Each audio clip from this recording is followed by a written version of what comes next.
नमस्कार दोस्तों, जय हिंद। आप सभी का स्वागत है। आज मैं आपके समक्ष 8th क्लास से पाठ 2 मिर्च मसाला लेकर आया हूँ। चलिए देखते हैं इस पाठ का आशय। कभी कभी आदमी अपने विचारों को दूसरों के साथ बांटना चाहता है, लेकिन उसे यह ध्यान रहे कि राज की बात बताने से पहले वह सावधानी बरते। यह पाठ एक लोक कथा है जो राज की बात पर प्रकाश डाला गया है। कभी कभी आदमी अपने विचारों को दूसरों के साथ बांटना चाहता है, दूसरों को बताना चाहता है, लेकिन उसे ध्यान रखना चाहिए कि बाद में समस्या ना हो।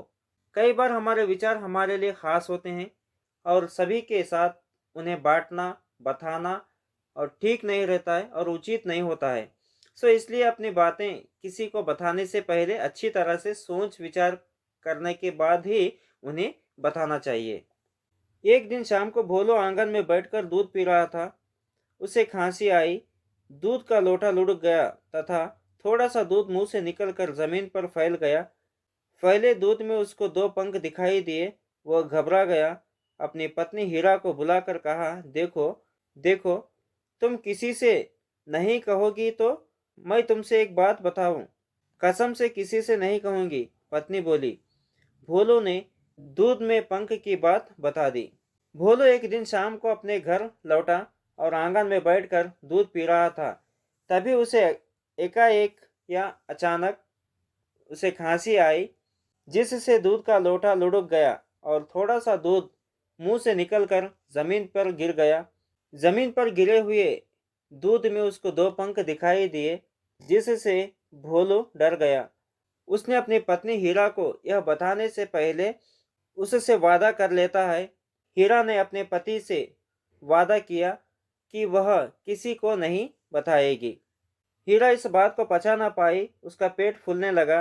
अपनी पड़ोसन चंपा से कहा, एक राज की बात है, जानती हो आज क्या हुआ? उनके मुंह से कबूतर के पंख निकले, बहुत सारे। मुझे चिंता हो रही है, पर किसी को मत कहना। चंपा बोली, तुम भी किसी को मत कहना, लोग बात का बंदगड़ बना देंगे। हीरा इस बात को पचा ना पाई, इस बात को अपने दिल में रख ना पाई।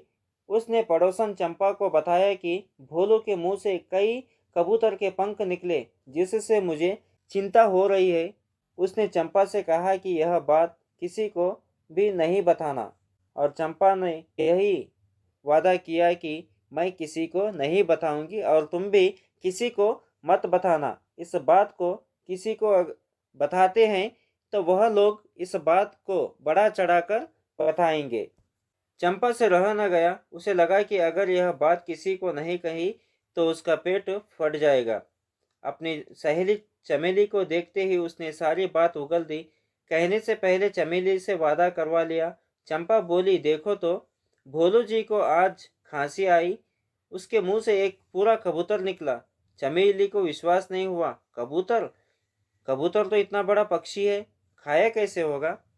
यह बात चंपा से भी रह न गया। उसने सोचा कि यह बात किसी को नहीं बताया जाएगा। यह बात चंपा से भी रह न गया। उसने सोचा कि अगर से यह बात किसी को नहीं बताई तो उसका पेट फट जाएगा। चंपा ने भी यह बात अपनी सहेली चमेली को बताया। यह बात कहने से पहले चमेली से वादा करवा लिया। चंपा बोली कि भोलू जी को आज खांसी आई और उसके मुंह से एक पूरा कबूतर निकला।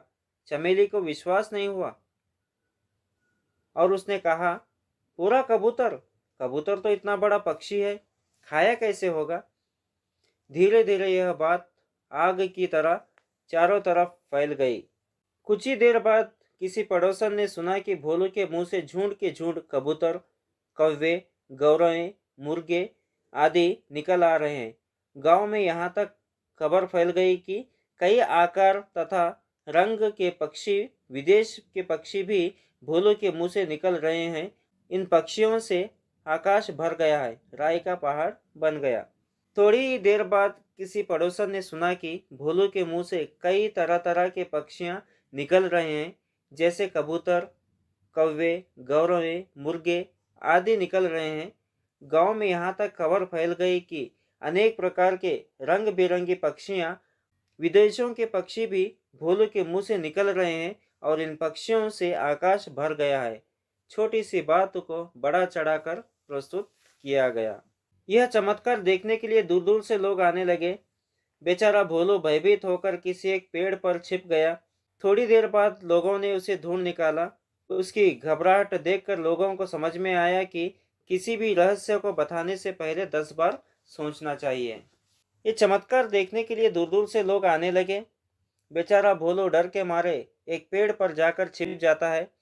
थोड़ी देर बाद लोगों ने उसे ढूंढ कर निकाल लेते हैं। उसकी घबराहट देखकर लोगों को समझ में आया कि लोग समझ रहे हैं कि किसी भी रहस्य को बताने से पहले 10 बार सोचना चाहिए। इस घटना से गांव वालों को एक महत्वपूर्ण सीख मिलती है। किसी भी छोटी बात को बड़ा चढ़ाकर बताने कितना नुकसान होता है, कितने परेशानियों का सामना करना पड़ता है। भोलू के मुंह से कबूतर के पंख निकलने की बात जब इतना बड़ा रूप ले लिया तो यह स्पष्ट हो गया कि लोग बातों को कैसे बड़ा चढ़ाकर पेश करते हैं। इसलिए किसी भी रहस्य को बताने से पहले सोच विचार करना बेहद ज़रूरी होता है।